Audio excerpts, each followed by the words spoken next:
Luka Doncic gave his reaction to being traded and his thoughts on Nico Harrison. Obviously, from the league's biggest superstars to fans, people were shocked that the Mavericks were willing to deal a 25-year-old superstar in his prime who has another 10 years at least ahead of him. Luka, what was your level of shock that the Mavs were willing to deal you? Everybody was surprised, so you can imagine how surprised I was. I was almost asleep, so when I got a call, I had to check. It was April 1st.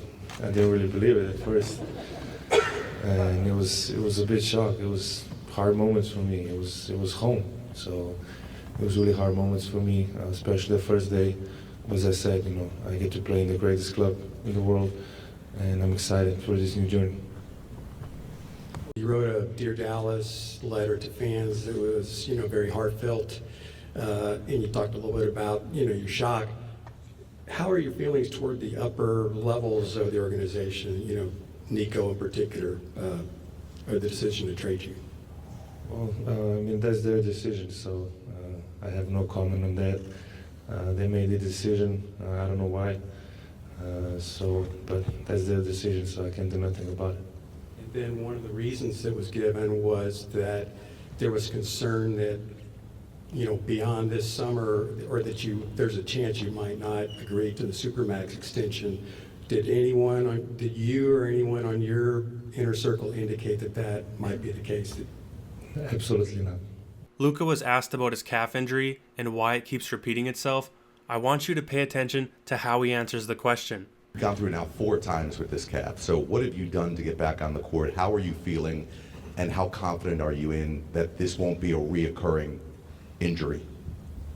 Well, for the first time, I took my time. Get it to heal 100%. Other times I think I just wanted to go back on court playing basketball and not really be healthy 100%. So this time I just took my time, which was normal amount of time to get back to 100%. At the end, the way he makes that face and gives a little head nod, he's telling the Mavs, I always stayed on the court, I always played through injuries, and now I'm deciding to get 100% and you trade me right away. Notice how he emphasized that his recovery time was completely normal. Which was normal amount of time to get back to 100%. Basically saying, how are you going to trade me when I'm just recovering the same way everyone else does? In this case, I believe Luka. If you look at a player like Aaron Gordon, he's had the exact same injury as Luka Doncic, and he's missed almost the exact same amount of games. And Luka has never really missed an extended period of time for the Mavs. He's always just played through his injuries. If the Mavs had that big of a problem with Luka, I can't imagine they'll find much more peace with Anthony Davis,